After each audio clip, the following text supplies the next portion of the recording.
That might have been the biggest play in Philadelphia history. But Brandon, welcome, and say a few words real quick, and then we'll get our next panel guest in here. Say hi and see what's up. Yeah. Well, first, y'all, I just want to say, go Blue. I'm excited for the game today. I'm excited because we got the weekend off to be able to enjoy the game, and I'm thankful that Mike reached out to me because I'm telling you, to have this connection is important. And I'm really thankful that I'm a part of this. So thank you for having me, and looking forward to the tailgate today. Always great. And then the next and our last one on the panel is going to be Ben Gedeon, drafted by the Vikings in the 4th round of the 2017 NFL draft. Gedeon's out of Ohio. He's out of Hudson, Ohio. So we got an Ohio guy here, which is good. And Ben, we're glad to see you. He's a linebacker at the University of Michigan. And let's take a look and roll the B-roll on Ben Gedeon.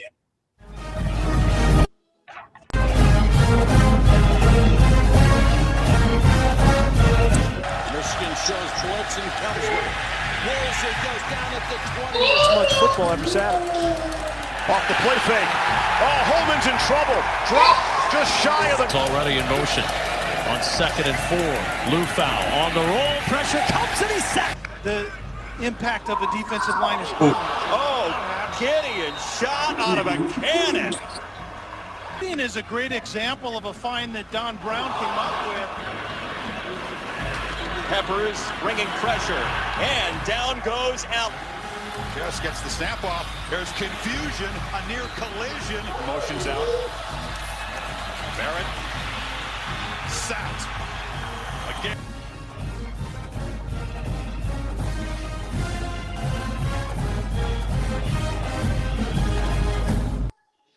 Ben, welcome. You want to say a few words and say hi, please? Yeah, I'm excited to be here.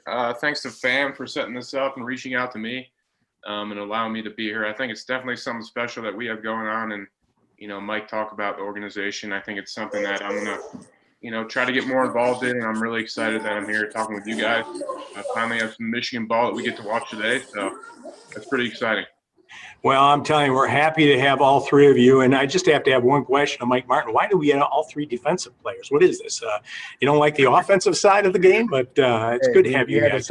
We had to start it off strong. And I know what the defense brings to the table. So I know what I know. As Bo says, defense wins championships. First, let me talk a little bit about how you guys got to Michigan. And let's start with Mike, because Mike, you went to Detroit Catholic Central. I'm a UD High graduate, just so you know. We'll make sure you know that right off the bat. And what's interesting is not only were you a top-notch football player, but you also wrestled. And I didn't really realize this until a number of years ago. You also played on the band when you were playing freshman football for the varsity team for Catholic Central. So you are a multi-talented individual. So how did you get to Michigan first? I tell you what, my mom and the support I had from my family, it was huge because my mom, she didn't let me quit anything. The band thing was funny because I actually just wanted to be a part of the band because they were going to go to Hawaii that year. And I thought I was going to be able to play the triangle or something simple. And when I showed up, they said, oh, we have the saxophone. And I tried to quit. My mom said, heck no, and made me push through it. And that was kind of the message theme throughout my entire life. And, so the support from my family was key. The other thing is you also were a pretty good shot putter. You almost broke the state record, which is owned by, of course, a guy that's played down the road for Michigan State. But TJ Duckett there, eh? So you threw the shot. Yeah, I'm friends with TJ, and I remind him every time I see him that it was the marker that day. It was their fault, and it was a little windy too. Because he only got me by like a half an inch, so it is what it is. All right. And next, I'm going to go to Brandon. Brandon's out of Detroit Crockett High School, and when you take a look at Graham, I mean, he was the Big Ten Conference co-MVP, Player of the Year, the Silver Football Award. He led the Big Ten and tackles for losses in 2 different years, and just a great career for Brandon also at the University of Michigan. But Brandon, you went to Crockett. Always been a Michigan guy? Did you get there that way? You got to unmute yourself there, Brandon. When you got babies in the house. Yeah, we heard them.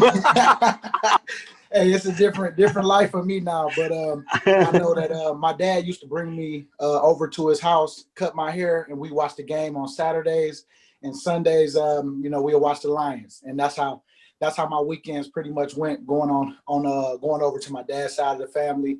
And so when Michigan came knocking at the door, my junior year, that was kind of like a no-brainer. That's where that was my first commit and my only commit. And I was just thankful to be able to go there, especially because my dad grew up a Michigan fan and converted me pretty much a Michigan fan. One more question I have for you before we get to Ben.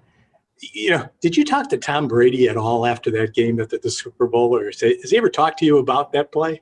Well, we haven't talked like how we talking now, but Yeah. After the game, he always gives me the respect. Even before the Super Bowl, it was all love. We talked for a little bit, but nothing like this because I got to get that ball signed. I still got it. I think you might have to wait till he retires on that. I know. And you know what's cool? He went the next year and won it all again against the Rams. So it was like, he should be able to sign it now. He should be able. He's got enough rings there, my friend. Ben, tell us. You're an Ohioan, and coming to Michigan. Did you think about it? Did you think about going to any other schools, specifically the ones down south? Yeah. Luckily, I wasn't a huge Ohio State fan growing up. We didn't really have so we just kind of followed the Big Ten. Michigan ended up being my first offer, so I had a lot of time to go up to Ann Arbor and check it out, and kind of just fell in love with Ann Arbor and the Michigan program. So worked out well, honestly. There's a lot of high school classmates and people I grew up with that were diehard Buckeyes. My rookie roommate up here in Minnesota was Pat Elfline, who's the center for Ohio. So I know a lot of Ohio Buckeye fans, and hopefully we get them this year so we can start talking some trash again. When you came to the University of Michigan and went back, how much did you get a lot of crap, so to speak, from many of the people out there? It always exists, but I don't listen to those Ohio guys anyway. Just kind of just play it off as whatever it is, and keep moving on. We got to win one of these though this year. I know we got to do that. We already know what Brandon's doing. Ben, why don't you tell everybody, because you're with the Vikings, but you've had a couple of injury situations. Tell us what's going on right now in your career. Yeah, I'm in my 4th year right now on the PUP list. So on this injured list here, just doing whatever I can to get back this year. And if not, hopefully I'll stay on this injured list and work this offseason to come back and play next year. Okay. And Mike, you're out of football now. You're helping still with FAM as the chairman. We said that, but what are you doing right now?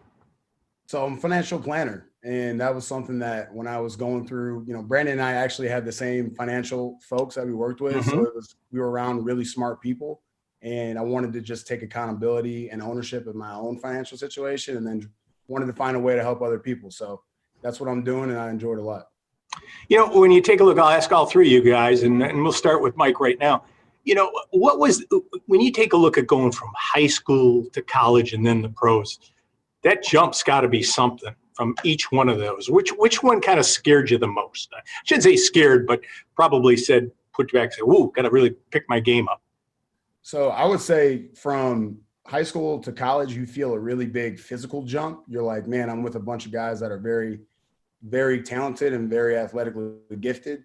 When you get to the NFL, for me at least, it was very mental, and the student of the game aspect you had to 20x that. What you thought you were watching film in college was nothing in comparison to what you're going to have to watch in the NFL to be good for a long time. And to those little details, it's really in the details, and that was really the big jump for me. Brandon, what about for you? Yeah, Mike hit it right on the nose. When you go from college to the NFL, now is money involved. Then on top of that, the pressures of going whatever round you go. And then you got to be able to take it from the classroom to the field in less than an hour, because you just learned something. Now you got to know it. And if you're messing up, they can't trust you. It's just a mind game. Like, it's more mental, like you said. And, that's how everybody gets on the field and don't get on the field, from knowing what and learning what they teaching. So I think that was the biggest jump the hardest part was just getting the speed of the game, and then the mental part of it, of everything you need to know in a fast pace. Would you agree with that, Ben? Anything you can add to that one? Yeah, definitely. I think, every jump there's a certain amount of, the speed the game's a lot faster. I think from college to the NFL there's certainly a jump in the scheme of everything, and it's definitely advanced. Every level there's a little bit more advanced in the schematics of things. So that was a big jump, and being able to play fast after you learn some of those new schemes. Then I'll ask you this question first. With this COVID-19 situation and, you and the pros, how are you preparing during the summer, thinking ahead about going into this year, knowing that it was really up in the air and what was going to happen? Yeah, I mean, you just try to minimize all the variables as much as you can. And by that, I mean just training, as you did every other summer. So, a lot of guys were lucky to find smaller gyms, smaller workout groups, whatever it was, to kind of get over some of the COVID protocols to get ready to go this year. And so far, it seems like, the NFL and the PA have done a pretty solid job. There's only been a few of these outbreaks so far, so hopefully we keep it going. In Brandon, you got right into it. No preseason. I mean, was there and the Eagles got off to kind of a slow start. You had injuries though too, different type of injuries probably than you would have normally because of this. So how did that affect your preparation, and how did it affect the team? Well, without having preseason, you don't normally get that adrenaline rush that you normally would get, getting you ready for an actual game. So the first game you go out there, you had to kind of pace yourself because, you could really lose your breath, a lot out there, especially for me. I talk a lot. I like to talk stuff, and trash talk out there. So I really had to minimize that in the beginning until I kind of got my speed up and my wind up of playing those games. But everything was a delay this year because of COVID. I want to remind everybody to put their questions on the Q&A widget, so we can ask the questions of the panel, so I don't keep on asking the questions, because I'm sure we're going to talk Michigan football more as we get done and what's going to happen tonight, and a little bit about the Little Brown Jug. And Mike, but I'm going to ask you the one question as I'm talking about COVID. You weren't getting ready to play football, but I'm going to put you into a position as we have our guys getting ready to play tonight, and they have not had spring football. They've not had, they've been on, off, didn't know if they're going to play. How does that affect the mental attitude, and how do you keep your focus? Jim says they're keeping their focus. How do you keep that focus, though?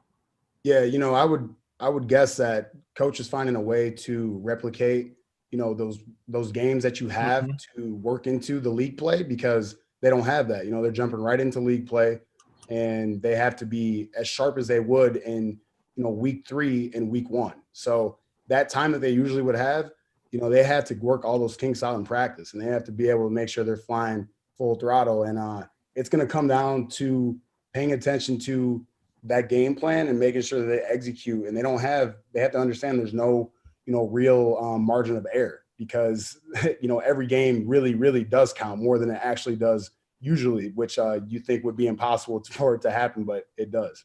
And tonight's the first game, and first games are always a little bit, shall we say, you have a lot of questions because you have not played that game, and now you're playing your first game at the end of October.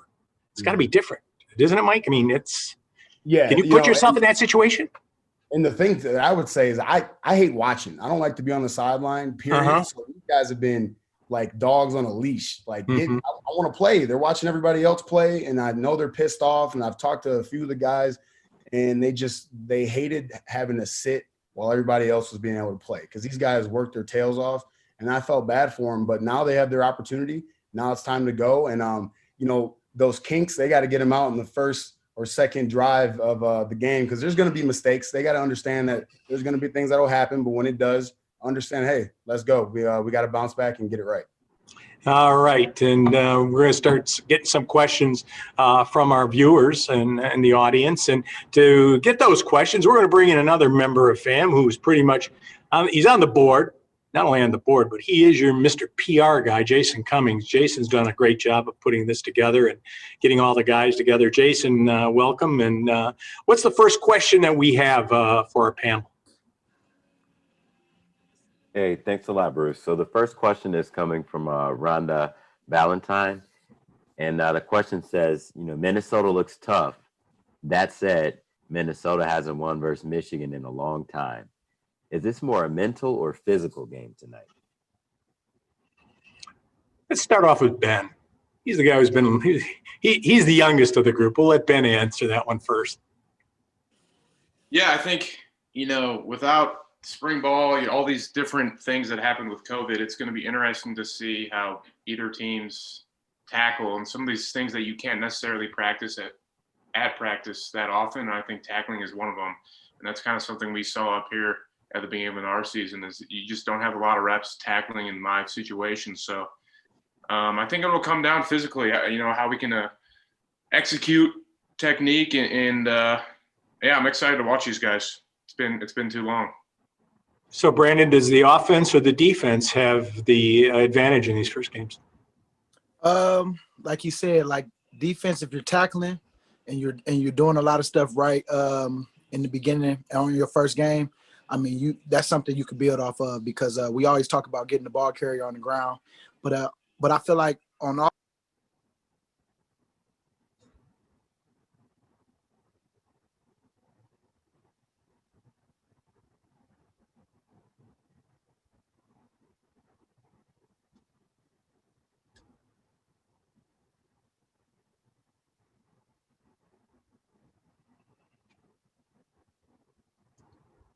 Did we lose I'm Brandon back. there? There, Yep, there I'm you're back. back. There you're Back. sideways too. That's kind of yeah. Somebody was calling in. I had put my do not disturb on, but it cut me off.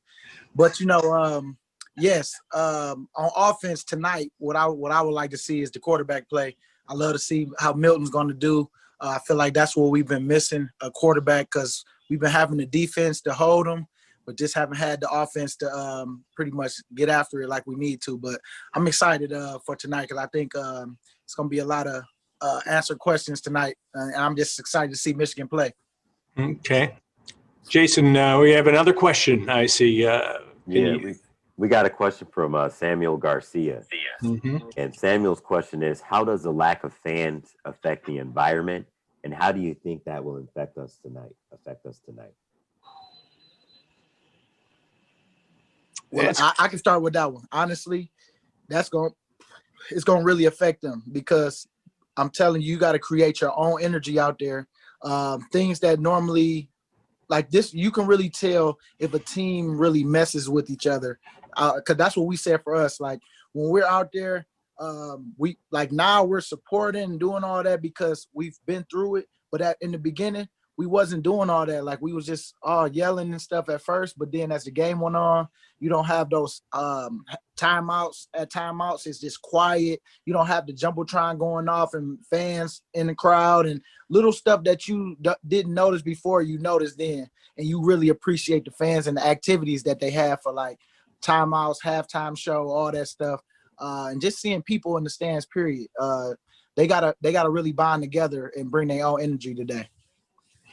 Mike, when you talk about trying to bring that own energy, and when you go on the road, is this going to help Michigan that there's no fans there, or is it just going to be kind of it won't matter? I would say, like obviously from an offensive standpoint, when you're away with it being loud because you're in enemy territory, that hurts you. So with it being no fans, they'll be able to work through their progress and get their calls in, and however way they're logistically running the offense, they'll have a cleaner ability to do that. Defensively though, you feed off of that. Like when you're in enemy territory, you love it, you welcome it, man. Like BG and Ben, like my favorite place is obviously Ohio State and Penn State, man, and Michigan State to go play away. And then like in Wisconsin, you got the jump around. They do the jump around thing. Like you feed off of that. You want to hear them talking smack to you, and that gasses you. That gasses me. And I know those guys are probably similar to that. So they got to bring that. Like Brandon said, they got to create that themselves and know that they won't have it. So Ben, does that excitement, like Mike say, on the road, get you guys fired up that way? Yeah, absolutely. And just noticing in our season kind of how weird it is without fans. I mean, it is different. So bringing your own energy is a lot easier said than done, honestly, in these situations. And it might be an adjustment period. But these guys need to come up fired up because it's going to be big. They are fired up for each other and playing hard.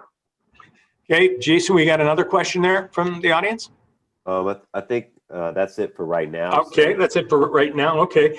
And then we're going to bring in a gentleman here to talk a little bit about something that he has been doing for a number of years, and that has been the mentoring program that he has put together for the University of Michigan football team, and that's Clay Miller. And I see we have Clay there. So, Clay, if we can get you up on the board right now, we can get you talking.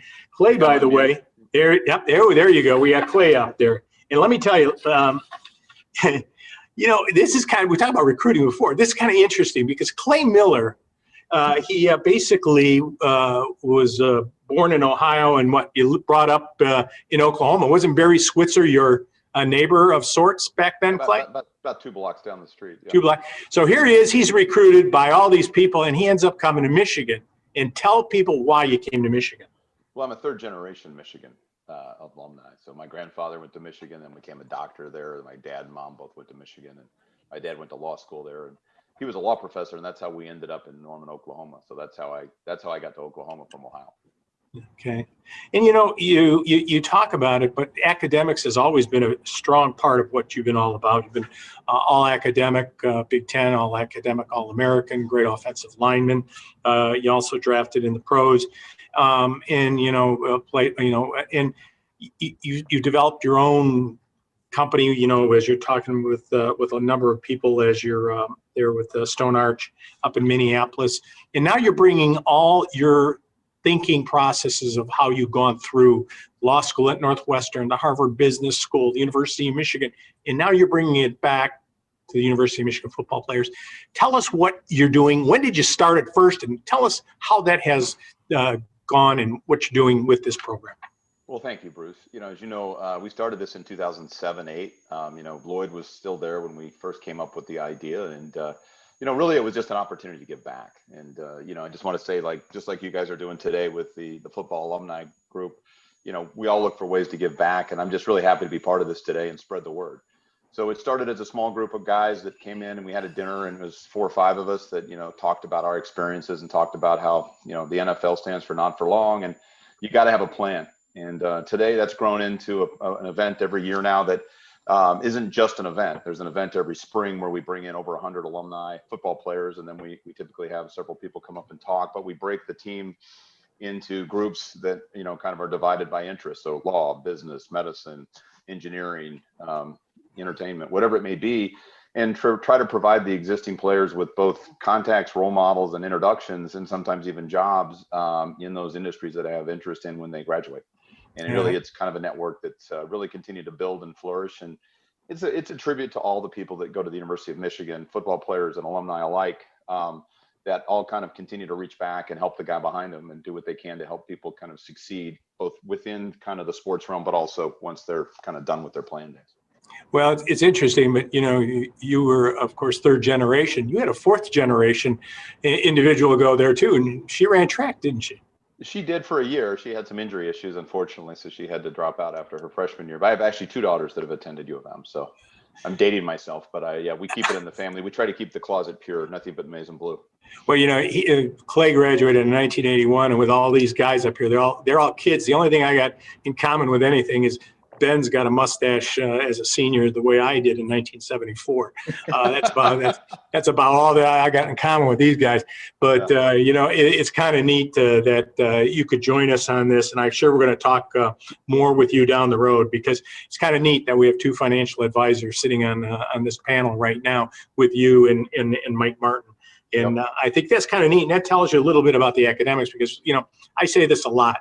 I think when somebody asks me about what I've done in PR at Michigan, I said, how can you screw it up? look at the guys and gals that you have that are student athletes. You know, our student athletes are the best ambassadors for the University of Michigan Athletic Department.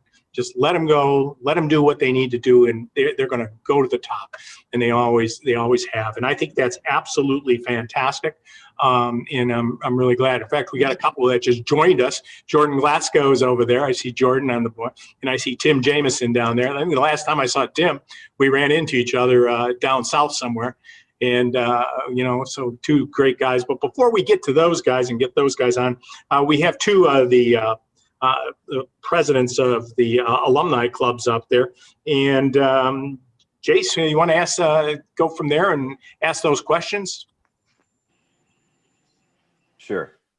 So the first question I got here is from Jennifer Degus, Okay. you know, from Chicago.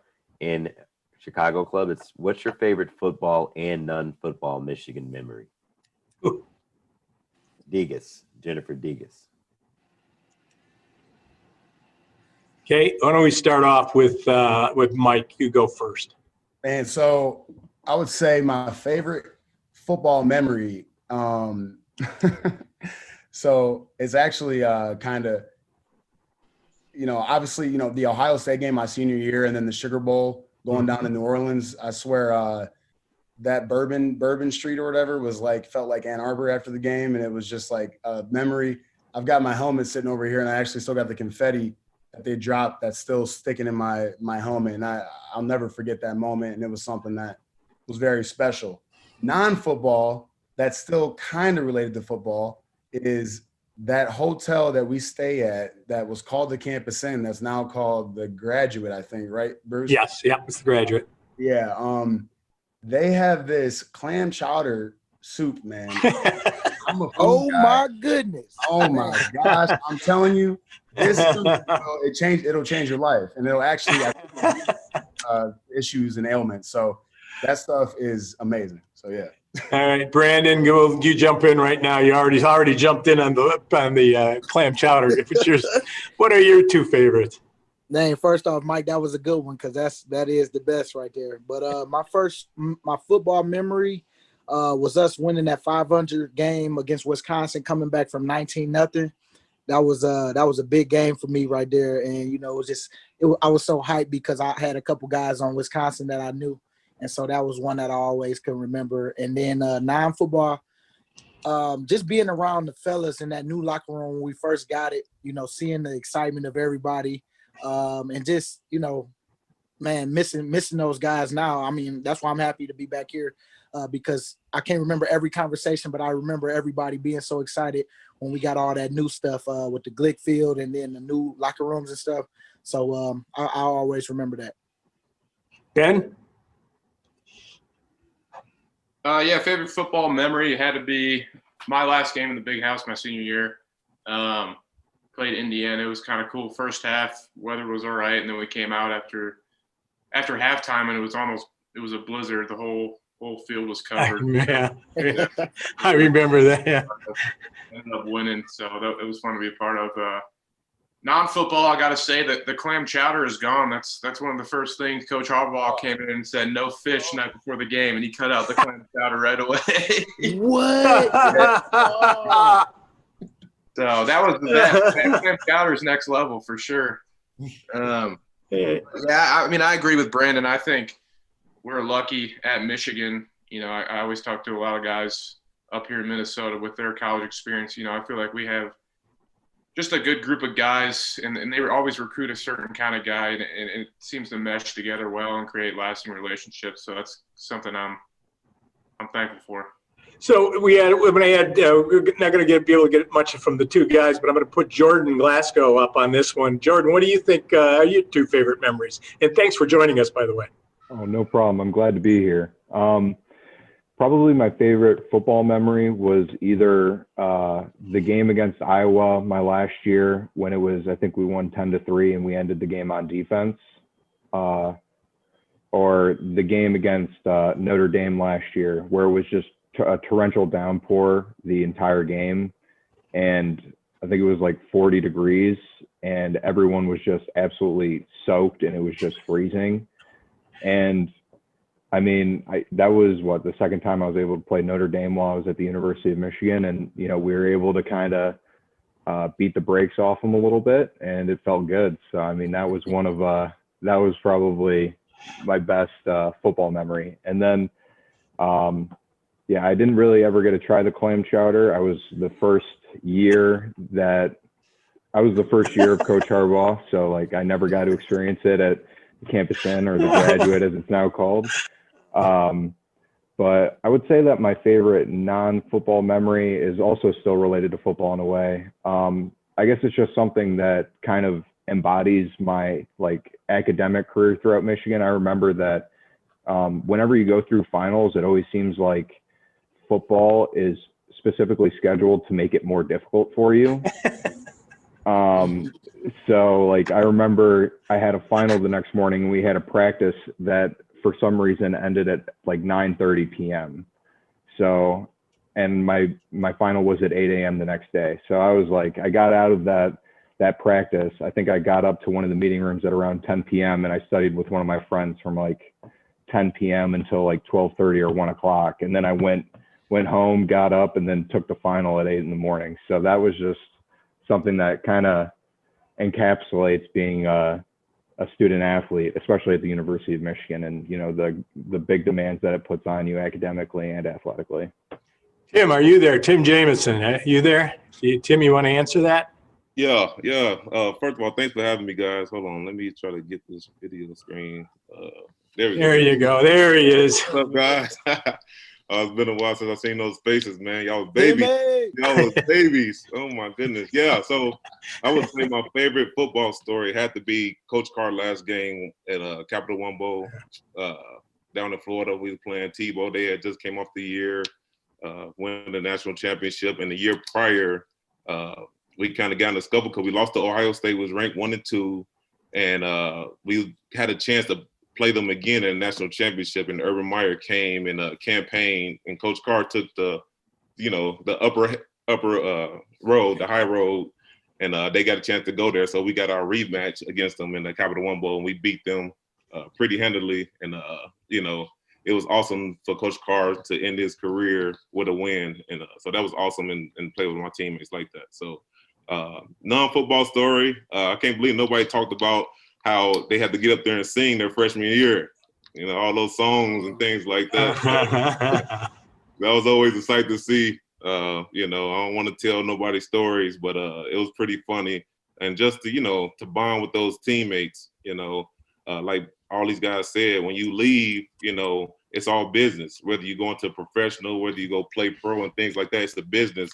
So when you're in college, it's all just, kids just growing up from childhood to adulthood. We all maturing together. We all learning from each other. And so those are things that you miss. So it's good to see y'all faces, man. So, yeah.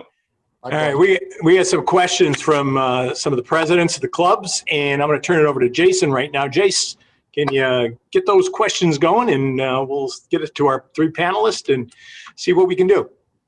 Sure. I got some questions. Now I see Ben is actually on there from Philly. Ben, did you want to ask your question live? I see Ben is on the panel now. First of all, go blue. And my name is Ben Wanger. I'm the president of the Philadelphia Club. And first of all, Brandon, I want to thank you for giving me one of the best football moments of my life. Thank you. You're welcome, man. My question is for the guys. Kind of when you're playing in the league and after you graduate Michigan, how closely do you follow the Michigan football team? Start with you, Brandon. Let's start with Brandon. He is the Philly guy. Well, I follow them every week. I'm sitting here waiting on the Michigan game now. I talk stuff about what they're going to do, even if they having a losing season or whatever it is that's going on. I'm committed to the team. So I'm every week. I'll jump up second. So one of my favorite things is when you're traveling during the season, like BG's on a bye week, but when let's say he had a game, they would be traveling and you get on the plane and everyone has their TV and they're watching the game, and you get per diem for that weekend. And usually the teams I've been on, the vets make you put all the money in a bag and you write your number on it, and they see who won the mix that weekend. It's like a whole per diem money bag thing. But a lot of times guys will use that money and put bets towards their teams. Like, man, and I always obviously is, got my team every day, all weekend, every weekend. And it's just a fun thing that we do. And it keeps that spirit alive. And, I'm always got Michigan's back 100%. Ben? Yeah. I'm every week. I try to watch every week, as much as I can. I don't know the roster quite as well as I have in the past few years, just because being, 4 years out now, I don't know, or didn't play with, as many of those guys now. But I love following along. It's fun to stay involved and kind of see how the program evolves over these years. All right, Jason, why don't we get the next question out and see, because we want to make sure we get as many questions as we possibly can get in here from our audience. Sure. Next, we got Jim from Twin Cities Club. Jim, would you like to ask your question? Can you hear me? Yep, we can. And if there's Okay, anybody specific if there's anybody specific you want to ask it to, please do. No, sometimes my computer audio is hit and miss. So question one of my colleagues here in the Twin Cities had is, do the players think that our defense can get to Minnesota quarterback and pressure him enough to affect his play? I'm going to jump on that because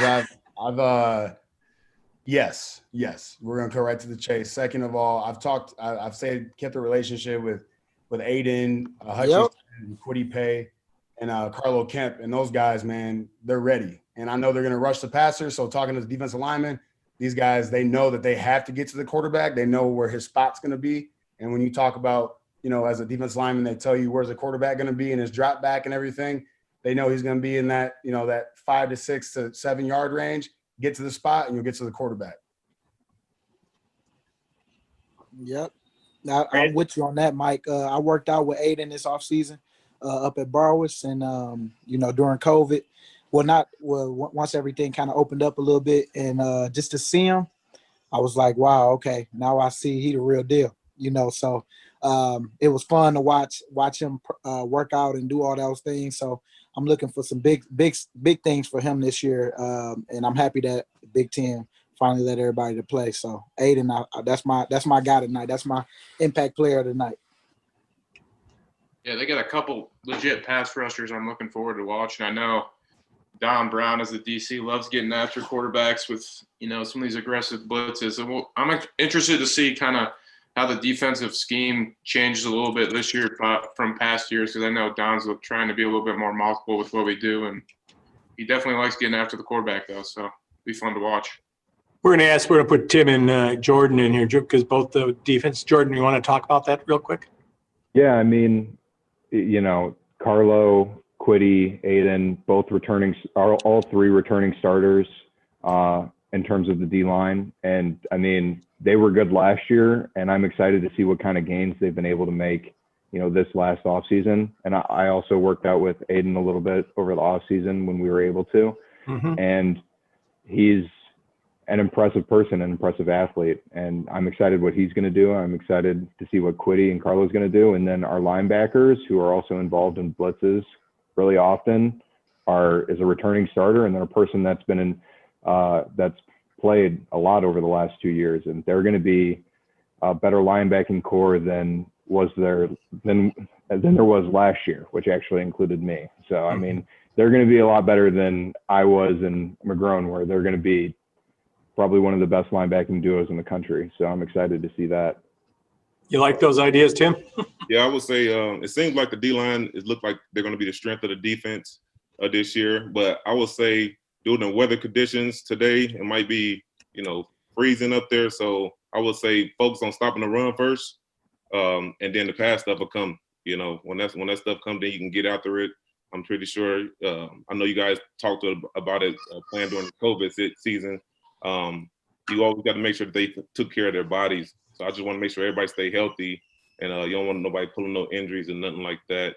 And then, watching their cues and playing against the run, because when that weather is bad, the ball is slippery. So they're going to try to run the ball. And if you don't stop the run, then you won't have a chance to rush the passer. So. And it's got to be the biggest thing in today's game because really it's their offensive line and their offensive their quarterback is their strength, and our defense seems to be our strength. So it's going to be interesting to see what's going to happen. Next question, Jason. Sure. Real quick, if I could just, yeah. Can you hear me? Oh yeah, this I could next just question say is thank you guys, and yeah, we're really crushed that we couldn't host everyone up in the Twin Cities. So go Blue! Thank you guys.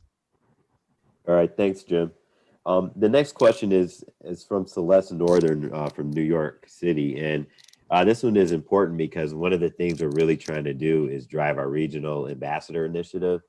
And Celeste, so we're happy to have a presence out there in New York. And if you got a question for someone, go ahead and ask that question. Yeah, hi everyone. My name is Celeste. I'm a 2007 graduate and the president of the New York City Club. So with that said, I want to congratulate Brandon for winning on Thursday against the Giants. I was cheering for you. So my question was similarly related to attendance and game environment, going from the big house, to winning a Super Bowl and having like enormous energy in a crowd and having to adjust to that, going from a large crowd to fans of 7,500 and what that impact has had. I know you spoke on it briefly, but also, wanting to know about the mental prep for game day on a weekly basis, understanding that you have to have these additional safety protocols with the pandemic. So that's for me. Also, first off, with the protocols, every morning you have to get your tests. You got to get your nose swab, and then it's like 5 minutes. It's not really a big deal, but it's just the habit of doing. You got to get in the habit of doing everything. Then you got to fill out a questionnaire on your phone. Takes like 2 minutes, and then you gotta scan, get your face scanned just to get in the building, and then you get to work. You keep your mask on at all times because now they're sending footage, your camera footage around to make sure you practicing and being safe in the building. So you gotta always have your mask on. But the fan part, now that we have 7,500, now it feels like a game now. But in the beginning, it was like after you say the national anthem, you usually hear like a roar after. It's just complete silence. You hear the other team and they trash talk, and you hear our trash talk, and that's all you got. So you got to really lean on each other, and it really shows you the bond that you have with your group. Because at first we didn't really we had a bond, but we didn't know that we wasn't as tight as we thought we was. Until the fans wasn't there, because the fans kind of mask the excitement sometimes. And so some people, just had to get out of their shell and start to transfer energies. And I think we started to do a good job of it because we got some good leaders on the team. That's awesome. Good to know that it strengthens your bond. Yep. Thank you. Thank you, Celeste. Jason, our next question. Sure. Kathy from Manistee. She's on the panel. Kathy, would you like to ask your question to someone? Yes, thank you for letting me on here. Go Blue, everyone. I'm down in Orlando, Florida, actually, and I'm with my son, and we've been talking about this, and here's the question. Ben?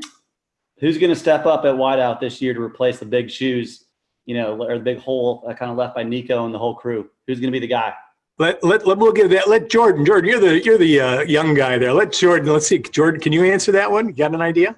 Yeah, I mean, someone that contributed a lot last year was Ronnie Bell. I think he had 1 or 2 100-yard games, which was really good last year.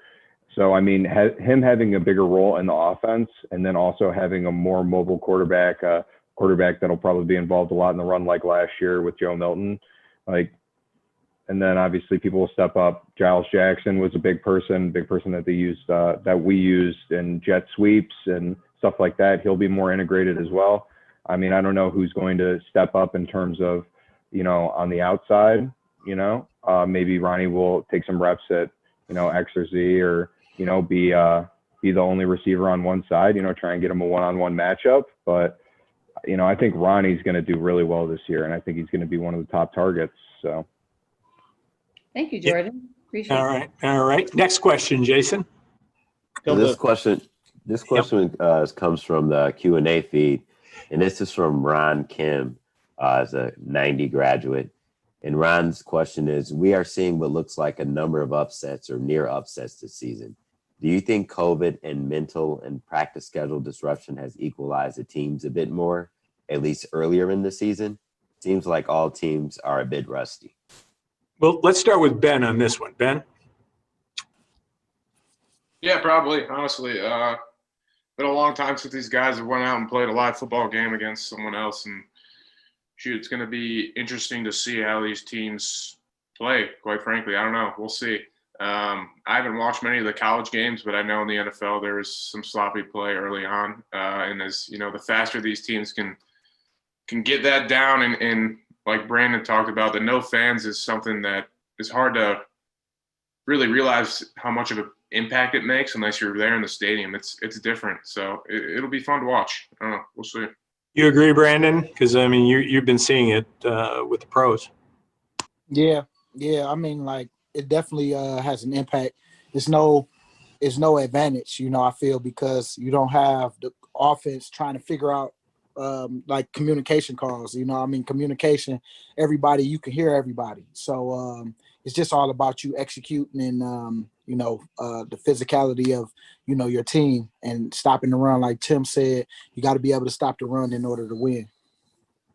Hey, Bruce, I got to jump in real quick because yes, sir. I just thought of something. And BG was talking about bring your own energy. Look, this guy was one of the best guys to bring his own energy because you know why? He would take a little nap right before we would go out, down, and run down the tunnel. Everybody else is getting gassed up, like, doing whatever you got to do to get hype. And BG's over here just taking a little nap. And then as soon as they woke him up, oh, hey, all right, here we go. And then the rest is history. So whatever you got to do to bring your energy, you got to do it. So that's what you got to make that choice. Just so you know, in 1989, when the basketball team won the national championship, Glenn Rice was asleep on the training table before the game. True story. Wow. It's a true story. He was asleep in the training table before the game. That's it. So go there. Jason, do we have any more questions there? Sure. Yeah. Before we go to the next question, we're going to put some links in the feed, where you can keep in contact with FAM, some of our social media sites. And if you're interested in doing some business with us, we got a link where you can fill out an intake form. Next, we're going to go to Steven. Is that Dayton, Steven? Yeah. Hi. Go Blue. I was saying I go back long enough that I remember playing Minnesota almost every year. It was a rare year when we didn't play them. And now with expansion, that little brown jug isn't always up to be contested every year. Does that make it any less important that it's less frequent? Tim, we'll start with you since you haven't had a chance to answer any of the questions there. We'll get you on that one in the brown jug. Oh, no. The brown jug is a rivalry game, and every rivalry game, we don't play them often. When we get a chance, we take that. That's serious. That's a very serious thing, especially the little brown jug. Just hearing the story, it's kind of petty, actually. Going back there, and I believe it was 1933, I believe. It started back in the early 1900s. But just about when they stole our water jug. Well, they stole it in the 20s. They found it in the 30s. It's kind of an interesting story. You got to get Greg Dooley at mvictors.com to follow that one. So, for the simple fact, they told us that we got to play for it. They didn't just want to send it to us. And back then, it wasn't flying on airplanes and things like that. It was a travel by a train and things like that. So, they could, so we hold that story every time it's time to play them. Coach Carr will always give us stories about every team. And that rivalry is a big one. It's one of the oldest rivalries. So anytime we get a chance to play them, you got to throw out the records. No one cares if Michigan won X amount of times, when like today it's 0 versus 0, and they're using that as field. So you got to throw out everything out when you're talking about rivalry games. So it's definitely serious. All right, we're coming to an end, and we still have a question from Vaughn from Bay City. So Jason, you want to get him involved in this one? Yeah, Vaughn, go ahead and unmute yourself and ask your question. Everyone was answered already about the wide receivers. I guess the offensive line, we lost quite a few people on the offensive line. So I don't know who you see stepping up to fill in the spots in the O-line this year. Where do you want to start? You want to start with Mike on this one? Mike, can you answer that, or are we going to go back to Jordan? No, yeah.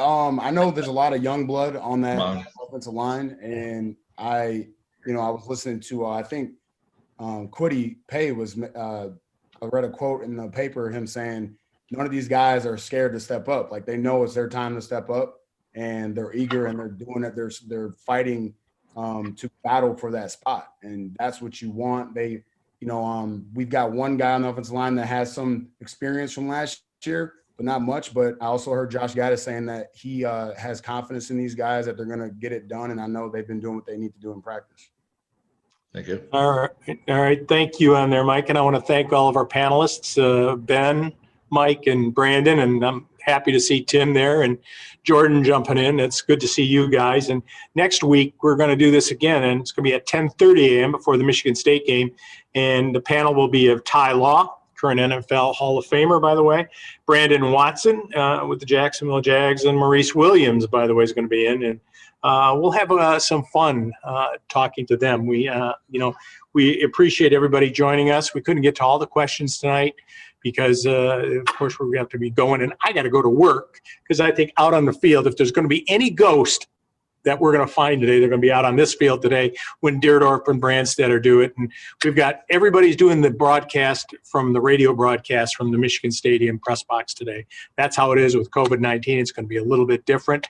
And what we're going to do is we're going to keep this virtual tailgate going thanks to Jason and Mike and Fam and the whole bit. And it's always great to see the former Michigan football players here. And we invite you every week that we can have this thing. So next week, 10:30 before Michigan State. But before we leave, just want to say one thing. Let's beat Minnesota, get that jug that was on the plane, bring it back home, and go blue. Thanks, everybody. And now let's see this piece from our good man that we have the pump-up piece, James Earl Jones.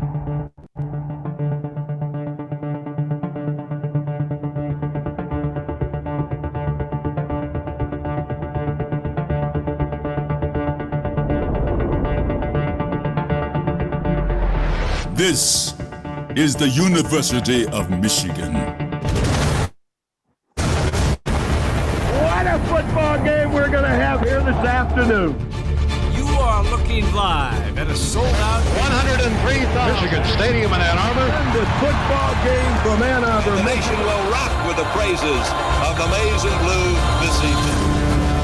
Where we respect integrity and honor excellence. The jubilation and cheering long into the night. Here come the Wolverines. We are loyal Wolverines. Today, your football team is #1 in the country, and it's all right here.